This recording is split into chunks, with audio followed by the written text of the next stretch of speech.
کہ مجتنی کے حوالے سے نوجوانوں کو اکثر کو بہت زیادہ گناہ کا احساس ہوتا ہے۔ اس حوالے سے ہم نے بڑی ریسرچ کی ہے، اس موضوع پر کوئی ایک بھی صحیح حدیث موجود نہیں ہے جس میں یہ بتایا گیا ہو کہ یہ گناہ ہے۔ اسی لیے چاروں اماموں میں اختلاف ہے۔ امام شافعی اور امام مالک سے گناہ سمجھتے ہیں، امام ابو حنیفہ کے نزدیک گناہ سے بچنے کے لیے اس کا کرنا ضروری ہے، اور امام حنبل اسے گناہ نہیں سمجھتے۔ تو معلوم یہ ہوا کہ کسی مستند قرآن کی آیت اور یا حدیث کی بنیاد پر اسے کبھی بھی گناہ نہیں سمجھا جاتا یا کہا جا سکتا ہے۔ کچھ لوگ کہتے ہیں کہ یہ اس کا یہ نقصان ہے یا یہ ہے کہ یہ گناہ ہے، یہ حرام ہے، ایسی کوئی بات نہیں، کیونکہ اماموں میں اختلاف ہے اور اس پر کوئی بھی صحیح دلیل ہمارے پاس موجود نہیں ہے۔ سامعین محترم، اگرچہ یہ نہ بیماری ہے، نہ اس کا کوئی نقصان ہے، نہ اس کے علاج کی ضرورت ہے، تاہم ہمارا خیال ہے کہ اس کو کم کیا جائے تاکہ بندہ سارا دن یہی کام نہ کرتا رہے، اس سے کم کیا جائے۔ اور اسے کم کرنے کے لیے سب سے آسان طریقہ تو یہ ہے کہ شادی ہو جائے۔ اور اس کے بعد دوسرا یہ ہے کہ انسان آج کل گندی ویڈیوز اور گندی صحبت سے بچے۔ اگر وہ ان کو نہ دیکھے گا، جذبات نہیں ابھریں گے، جبرات نہیں ابھرے گا، تو پھر ظاہر ہے کہ وہ کام یہ نہیں کرے گا۔ اسی طرح اس کا دین کی طرف زیادہ رجحان ہو، کھیلوں میں زیادہ دلچسپی لے۔ اور اسی طرح ایک حدیث ہے کہ اگر شادی نہ ہو سکے تو پھر ایک مومن کو روزے رکھنے چاہیے۔ جب روزے رکھے گا تو اس کی یہ خواہش کم ہو جائے گی، پھر اس کو یہ کام کرنے کی خواہش پیدا ہی نہیں ہوگی۔ تاہم میں آپ کو ایک بڑا اچھا طریقہ بتاؤں گا جس کی مدد سے آپ اس خواہش کو بہت حد تک کم کر سکیں گے۔ بڑا سادہ سا طریقہ ہے، آپ اپنی آنکھیں بند کر لیں، جسم کو بالکل ڈھیلا چھوڑ دیں اور تصور کریں کہ آپ کا اس کام کو دل کر رہا ہے کہ آپ یہ کریں، آپ اسے کرنا چاہتے ہیں، تو آپ کے دماغ میں اس کی تصویر بنے گی۔ اس تصویر کو آپ وہیں رہنے دیں اور اپنے آپ کو بہت لمبا کریں، آپ لے جائیں آسمان تک۔ جب آسمان تک لے جائیں گے پھر وہ نیچے آپ کو وہ تصویر نظر نہیں آئے گی۔ تھوڑی دیر نگاہیں وہیں رکھیں، اس کے بعد پھر دماغ خالی کریں، دوبارہ اسی کام کا سوچیں، پھر اپنے آپ کو لمبا کریں۔ اس طرح 5 بار یہ مشق آپ دہرائیں اور پھر اپنے آپ کو چیک کریں آنکھیں کھول کے کہ اب پہلے کی طرح خواہش ہے یا کم ہو چکی ہے۔ وہ کم ہو چکی ہوگی، اگر زیادہ کم نہ ہو تو اس کو 5 دفعہ پھر اس کو دہرا لیجیے گا۔ کچھ عرصہ پہلے کی بات ہے، میرے گھر کوئی پمفلٹ پھینک گیا۔ یہ پمفلٹ جو تھا لاہور کے ایک مشہور حکیم صاحب کا تھا، اس میں جنسی بیماریوں کے حوالے سے بہت سی باتیں کہی گئی تھیں۔ خاص طور پر اس میں بتایا گیا تھا کہ اگر بندے کو احتلام زیادہ ہو تو وہ نامرد ہو جاتا ہے اور شادی کے قابل نہیں رہتا۔ یقین کریں کہ اگر میں یہ پمفلٹ جوانی میں پڑھ لیتا میں نے خودکشی کر لینی تھی، کیونکہ مجھے ہر روز احتلام ہوتا تھا، بلکہ بعض اوقات رات کو 2 دفعہ بھی ہوا ہے۔ مجھے تو آج تک کوئی نقصان نہیں ہوا، اور حالانکہ یہ اگر احتلام زیادہ ہوتا ہے اس کا بڑا فائدہ ہے۔ اگر احتلام زیادہ ہو تو اس کی وجہ سے فرد زنا سے بھی بچ جاتا ہے اور مشتزنی سے بھی بچ جاتا ہے۔ نہ صرف مردوں کو ہوتا ہے بلکہ عورتوں کو بھی ہوتا ہے۔ بلکہ ایک صحابیہ نے حضور صلی اللہ علیہ وسلم سے پوچھا، یا رسول اللہ، اگر عورت کو یہ احتلام ہو تو کیا اس پر غسل فرض ہے؟ آپ نے فرمایا کہ اگر پانی باہر نکلے اس کی اعضائے مخصوص سے پھر فرض ہے، ورنہ فرض نہیں ہے، بلکہ صرف غسل کر لیا جائے۔ نیم حکیم جو ہے وہ احتلام کے نوجوانوں کو احتلام کے بھی برے اور بے شمار تباہ کاریوں سے، برے اثرات سے اور بے شمار تباہ کاریوں سے خوف زدہ کرتے ہیں، اور ان کے مطابق اس کے بہت سے نقصانات ہیں۔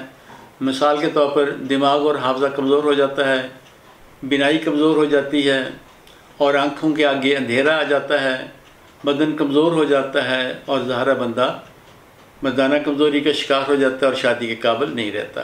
حالانکہ ریسرچ کے مطابق اس طرح کی کوئی بات اس سے آج تک ثابت نہیں ہوئی۔ یعنی یہ دعویٰ کیا جا سکتا ہے کہ احتلام کا کوئی نقصان نہیں، یہ نہ بیماری ہے نہ اس کا نقصان ہے، یہ زیادہ ہو یا کم ہو یا نہ ہو، یہ سب باتیں نارمل ہیں۔ اب اس میں ایک چیز یہ ہے کہ ہماری خواہش یہ ہوتی ہے کہ اس کو بھی کم کیا جائے، حالانکہ یہ نہ بیماری ہے، نہ اس کا کوئی نقصان ہے، نہ اس کا کوئی علاج ہے، لیکن اس کو کم کیا جائے اس کی ضرورت کم کرنے کی یہ ہے کہ آپ کو روز نہانا نہ پڑے، آپ کے کپڑے روز خراب نہ ہوں، اس لیے ضروری ہے کہ اس کو کم کیا جائے۔ تو اس کے لیے کم کرنے کا ایک طریقہ یہ ہے کہ آپ، جیسے میں نے پہلے بتایا تھا، کہ گندی ویڈیو سے بچیں، گندی فلمیں نہ دیکھیں۔ اس کے علاوہ مذہب میں زیادہ دلچسپی لیں، دین میں، کھیلوں میں زیادہ دلچسپی لیں، اور اسی طرح جو ہے رات کو کھانا کم کھائیں، جلدی کھائیں، رات کھانے کے بعد پھر آپ ورزش کر لیں، واک کر لیں۔ اسی طرح رات کو مغرب کے بعد یا سونے سے پہلے چائے نہ پئیں، کافی نہ پئیں، ڈرنکس نہ پئیں، اور اسی طرح زیادہ پانی بھی نہ پئیں۔ اگر یہ پئیں گے تو پھر احتلام کا خطرہ بڑھ جاتا ہے۔ اس طرح سونے سے پہلے پیشاب ضرور کر لیں، یہ بہت ضروری ہے۔ اسی طرح رات کو اگر آپ کو پیشاب کی حاجت ہو تو کنٹرول نہ کریں، بلکہ فوراً اٹھیں اور پیشاب کر لیں، اور اگر آپ اس کو روکیں گے تو آپ کا احتلام ہو جائے گا۔ اسی طرح اللہ کے نبی کا حکم ہے کہ ہمیں کروٹ کے بل سونا چاہیے، کیونکہ تحقیق یہ بتاتی ہے کہ اگر ہم سیدھا سوئیں گے تو احتلام کا خطرہ بڑھ جاتا ہے، اور اگر ہم ایک پہلو میں سوئیں گے تو پھر یہ خطرہ بہت ہی کم ہو جاتا ہے۔ سامعین محترم، آج کل ایک اور بڑا حکیم ایک اور بڑا جنسی مسئلہ، جنسی بیماری بتاتے ہیں، جسے جریان کہتے ہیں۔ اب یہ جریان کیا ہے؟ وہ سفید مادہ ہے جو پیشاب یا پخانے کے بعد یا پہلے مرد کے عضو خاص سے نکلتا ہے۔ نیم حکیم اسے بھی خطرناک بیماری قرار دیتے ہیں، نوجوانوں کو خوفزدہ کرتے ہیں، اور ان کے بے شمار نقصان بتا کر ان کو لوٹتے ہیں۔ اور جو نقصانات وہ بتاتے ہیں ان میں چند یہ ہیں: اس سے دماغ، بینائی اور کمزور ہو جاتی ہے، آنکھوں کے آگے اندھیرا آ جاتا ہے، چہرہ بے رونق ہو جاتا ہے، کچھ کرنے کو دل نہیں کرتا، مردانہ طاقت ختم ہو جاتی ہے، اور فرد شادی کے قابل نہیں رہتا۔ سامعین محترم، تازہ ترین ریسرچ کے مطابق جریان کوئی بیماری نہیں، نہ ہی اس کا کوئی نقصان ہے، نہ ہی اس کے علاج کی ضرورت ہے۔ دراصل یہ ایک گلینڈ ہے، یوریتھرل گلینڈ، یوریتھرل گلینڈ سے یہ نکلتا ہے، اور یہ تب نکلتا ہے جب بندہ پیشاب یا پخانے کے لیے زور لگاتا ہے، تو پھر اس گلینڈ سے یہ مادہ نکلتا ہے جس کو یہ جریان کہتے ہیں، جس کو یہ بہت خطرناک بیماری قرار دیتے ہیں۔ حالانکہ یہ کوئی بیماری نہیں، اس کا کوئی نقصان نہیں جدید ریسرچ کے مطابق۔ اکثر نوجوان ہمارے پاس آتے ہیں یا مجھے فون کرتے ہیں، اور وہ قطروں کی شکایت کرتے ہیں کہ جی انہیں قطرے آتے ہیں، اور وہ ان کو ناپاک سمجھتے ہیں۔ قطروں کی وجہ سے پھر ایک تو اپنے آپ کو کمزوری محسوس کرتے ہیں، پھر ناپاک سمجھتے ہیں، وہ نماز نہیں پڑھتے۔ یہ قطرے کیا ہیں؟ بیسیکلی جب بھی کوئی مرد، خاص طور پر غیر شادی شدہ نوجوان، خصوصاً جب وہ کسی سیکس کے بارے میں سوچے گا یا کوئی گندی ویڈیو دیکھے گا تو یا گندی نظر سے کسی عورت کی طرف دیکھے گا تو اس کے یہ قطرے نکل جاتے ہیں، یہ لیسدار مادہ نکل جاتا ہے نفس سے، اور یہ بالکل ایسے ہی ہے جیسے مٹھائی کو دیکھ کر انسان کے منہ میں پانی بھر آتا ہے۔ اور نیم حکیم اس کو بھی، قطروں کو بھی خطرناک جنسی بیماری قرار دیتے ہیں، اور نوجوانوں کو بہت زیادہ خوفزدہ کرتے ہیں، اور ان کو بتاتے ہیں کہ اس سے یہ بیماری ہے، اور اس سے انسان جنسی طور پر کمزور ہو جاتا ہے اور شادی کے قابل نہیں رہتا۔ یہ بات بھی 100% غلط ہے۔ نیم حکیم اس مواد کو منی قرار دیتے ہیں، حالانکہ یہ منی نہیں ہوتی، یہ ایک غدود ہے، پراسٹیٹ، یہ اس سے نکلنے والا مادہ ہے، اور اسے ہم مزی کہتے ہیں، اور یہ ناپاک نہیں ہوتا۔ جدید ریسرچ کے مطابق یہ قطرے کسی بھی طرح سے نقصان دہ نہیں ہیں، نہ نقصان دہ ہیں، نہ بیماری ہے، نہ اس کے علاج کی ضرورت ہے۔ یہ ایک فطری چیز ہے جو ہوتی ہے۔ سامعین محترم، مشت زنی کے بعد ہمارے ہاں سب سے زیادہ غلط باتیں یا بے شمار مغالطے وہ منی کے حوالے سے ہیں۔ حکیموں کے مطابق منی خون سے بھی زیادہ قیمتی ہے، بہت قیمتی ہے۔ مثلا وہ کہتے ہیں کہ 100 قطرے گھی کے 1 قطرہ خون کا، اور 100 قطرے خون کے تو 1 قطرہ منی کا، یعنی ان کے نزدیک یہ بہت ہی قیمتی ہے۔ اسی خیال کی وجہ سے میرا ایک کلائنٹ جو تھا وہ پاگل ہو گیا۔ وہ ایک دن مشت زنی کر رہا تھا، ایک دم اس کو خیال آیا کہ یہ تو بہت قیمتی چیز ہے۔ اس نے اپنی منی کو اپنی مشت میں لیا، ہاتھ میں، اور پی گیا، کیونکہ اس کے نزدیک یہ بہت زیادہ قیمتی چیز تھی، حالانکہ ایسی کوئی بات نہیں ہے۔ اور نیم حکیموں کے مطابق منی کا زیادہ ہونا چاہیے، اور اس کو گاڑھا ہونا چاہیے، اور اس لیے یہ نوجوانوں کو منی کے گاڑھا کرنے کے بے شمار نقطے یا نسخے بتاتے ہیں، قیمتی نسخے بتاتے ہیں اور ان کو بیوقوف بناتے ہیں۔ منی کے اخراج کو بہت نقصان دہ سمجھتے ہیں، اس لیے یہ مردوں کو اس بات سے منع کرتے ہیں کہ وہ اپنی بیوی کے ساتھ زیادہ مباشرت نہ کریں۔ اور ریسرچ سے معلوم ہوا ہے کہ یہ نہ قیمتی چیز ہے، نہ اس کا کوئی مردانہ طاقت کے ساتھ کوئی اس کا تعلق ہے۔ اس کا تو ایک ہی کام ہے کہ اس کے اندر بچہ پیدا کرنے والے سپرم ہوتے ہیں، اور اس کے علاوہ اس کے اندر سپرم کی خوراک ہوتی ہے۔ یہ منی بالکل نہیں ہوتی، اور نہ ہی اس کے اندر کوئی طاقت ہوتی ہے۔ اس کا طاقت مردانہ طاقت کے ساتھ کوئی تعلق نہیں ہے۔ اور ماہرین کے خیال کے مطابق منی جو ہے یہ تھوک سے بھی کم قیمتی ہے۔ اچھا، منی کے اندر جیسے میں نے پہلے بتایا تھا سپرم ہوتے ہیں، یہ سپرم جس سے بچہ پیدا ہوتا ہے، یہ سپرم بہت ہی چھوٹے اور نازک ہوتے ہیں، اور اسی طرح وہ سپرم جو بیٹا پیدا کرتے ہیں وہ اور زیادہ نازک ہوتے ہیں، اور ان کے لیے اگر منی بہت گاڑھی ہو اس کے اندر چلنا مشکل ہو جاتا ہے، جس کی وجہ سے اگر کسی فرد کی منی بہت گاڑھی ہے تو حمل ہونا مشکل ہو جاتا ہے، اور خاص طور پر بیٹے کا حمل ہونا بہت ہی مشکل ہو جاتا ہے۔ اسی طرح منی کو بچانے کے لیے اگر خامد مباشرت کم کرے گا تو اس کے بھی نقصانات ہیں، کیونکہ جب کوئی مرد کم مباشرت کرتا ہے تو اس کا جو جنسی ہارمون ہے وہ کم ہونا شروع ہو جاتا ہے۔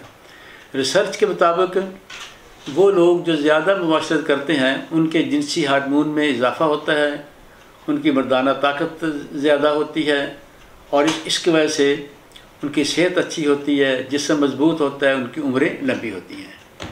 یعنی اگر کوئی فرد زیادہ مباشرت کرے گا تو یہ مفید ہے نہ کہ نقصان دہ ہے۔ اس سے جنسی ہارمون میں اضافہ ہوتا ہے، اور جب اضافہ ہوگا تو ظاہر مردانہ طاقت میں بھی اضافہ ہوگا۔ ریسرچ سے معلوم ہوا ہے کہ یہ زیادہ مباشرت، میں نے بھی بتایا ہے کہ یہ مفید چیز ہے، کوئی خطرناک چیز نہیں ہے۔ کہ ہمارے ہاں ایک اور بھی بڑا مغالطہ ہے کہ نفس کی جسامت کے حوالے سے بھی بہت سی غلط باتیں ہمارے ہاں پائی جاتی ہیں، بے شمار غلط باتیں ہیں۔ نیم حکیموں کا خیال یہ ہے کہ یہ عورت کی پسند کے لیے نفس کا لمبا ہونا چاہیے، اس کو موٹا ہونا چاہیے، اور اس کو سیدھا ہونا چاہیے، اور ان کی یہ بات 100% غلط ہے۔ ریسرچ سے یہ پتہ چلتا ہے کہ اکثر عورتیں چھوٹا یا درمیانی سائز کے پینس کو پسند کرتی ہیں۔ عورتوں کی عظیم اکثریت لمبے پینس کو بالکل پسند نہیں کرتی، لمبے نفس کو، کیونکہ اس سے ان کو بہت تکلیف ہوتی ہے، دکھ ہوتا ہے۔ مجھے یاد ہے کہ میرے پاس بھی ایک کلائنٹ آیا اور اس کی بیوی اس کو اس لیے چھوڑ کے چلی گئی کہ اس کا نفس لمبا تھا، جب بھی وہ بیوی کے پاس معاشرے کرتا اسے بہت تکلیف ہوتی۔ تو معلوم یہ ہوگا کہ جو لمبا پینس ہے وہ عورتوں کی پسند بالکل نہیں ہے۔ ایک سروے کے مطابق امریکہ میں 50% مردوں کا نفس کا سائز 5 انچ سے کم ہوتا ہے، اور ہمارے ہاں یہ تقریباً 4 انچ کے لگ بھگ ہوتا ہے۔ ایک چیز ذہن میں رکھیں کہ عورت کا جو عضو خاص ہوتا ہے اس کا صرف بیرونی 1 انچ یا 1.5 انچ حصہ حساس ہوتا ہے، اور اس حصے تک 2.5 انچ کا نفس بھی آسانی سے پہنچ جاتا ہے۔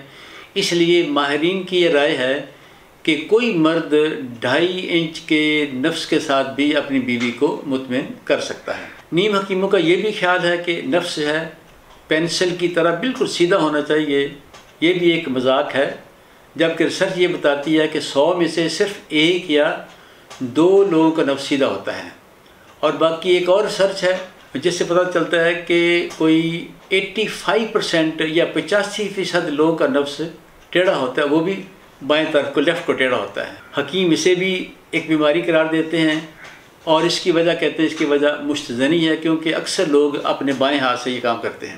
عورتیں سیدھے کی بجائے ٹیڑھے نفس کو زیادہ پسند کرتی ہیں، اس سے ان کو لطف زیادہ آتا ہے۔ اسی طرح جس طرح حکیموں کا یعنی حکیم آج کل بڑا دلچسپ کام ہے، لمبا کرنے کے لیے، موٹا کرنے کے لیے بڑے بڑے نسخے بیچتے ہیں۔ جس طرح حکیم کہتے ہیں کہ یہ نفس لمبا ہونا چاہیے، اس کا یہ بھی خیال ہے کہ اس کو موٹا ہونا چاہیے، جتنا موٹا ہوگا اتنا ہی عورت کو زیادہ لطف آئے گا۔ حالانکہ یہ خیال بھی ان کا درست نہیں ہے، کیونکہ عورت کی وہ جگہ ایک نالی نہیں ہوتی، سرنج کی طرح اس میں سوراخ نہیں ہوتا، بلکہ وہ 2 دیواریں ہوتی ہیں جو آپس میں ملی ہوتی ہیں، اور جب بھی مرد اس کو تیار کرتا ہے بیوی کو تو وہاں بلڈ زیادہ جاتا ہے، زیادہ جانے سے وہ اور ٹائٹ ہو جاتی ہیں، جس کی وجہ سے جب بھی کوئی فرد موٹے پیریس کے ساتھ سیکس کرے گا تو بیوی کو بہت تکلیف ہوتی ہے۔ دیکھیں، اصل چیز لمبائی یا موٹائی کا کوئی رول نہیں عورت کے لطف میں، بلکہ اصل جو لطف ہے وہ یہ ہے کہ پینس میں تناؤ زیادہ ہو اور اس کا وقت زیادہ ہو۔ سامعین محترم، آخر میں ہم ایک اور چیز شیئر کریں گے کہ فرد کا تناؤ تب ہوتا ہے جب اس کے نفس کی نالیوں میں خون جاتا ہے۔ جب اس کی نفس کی نالیوں میں خون جاتا ہے تو پھول جاتی ہیں۔ حکیموں کے نزدیک یہ ایک بہت بڑی بیماری ہے اور وہ کہتے ہیں یہ ایک مردانہ کمزوری کی علامت ہے، حالانکہ یہ ایسی کوئی بات نہیں، یہ مردانہ کمزوری کی علامت نہیں ہے، بلکہ جب بھی نفس میں خون جائے گا تناؤ تب ہوتا ہے، اور جب وہاں زیادہ خون جائے گا تو نالیاں زیادہ پھولیں گی تناؤ بھی زیادہ آئے گا۔ تو لہٰذا یہ بات ان کی باتوں سے بالکل الٹ ہے کہ یہ کوئی بیماری ہے یا اس کا کوئی نقصان ہے۔ یہ چند اہم مغالطے تھے، زیادہ اہم، جو بہت مشہور ہیں، ہم نے آپ کے ساتھ شیئر کیا ہے۔ اس میں اگر کوئی آپ کے ذہن میں کوئی سوال ہو تو وہ سوال آپ پوچھ سکتے ہیں۔ اور ایک بات آپ اچھا کام کریں، ہم چاہتے یہ ہیں کہ یہ خیالات نوجوان نسل کو ملے، پہنچ جائیں، تاکہ وہ بہت سی جسمانی، نفسیاتی اور جنسی بیماریوں سے وہ بچ جائیں۔ اور اس لیے آپ کوشش کریں کہ یہ صدقہ جاریہ ہے، آپ زیادہ سے زیادہ نوجوانوں کو یہ باتیں بتائیں تاکہ وہ ان باتوں سے بچ جائیں اور ان کی زندگی محفوظ ہو جائے۔ میں آپ کا شکر گزار ہوں کہ آپ نے ہمیں اپنا قیمتی وقت دیا۔ شکریہ۔ خدا حافظ۔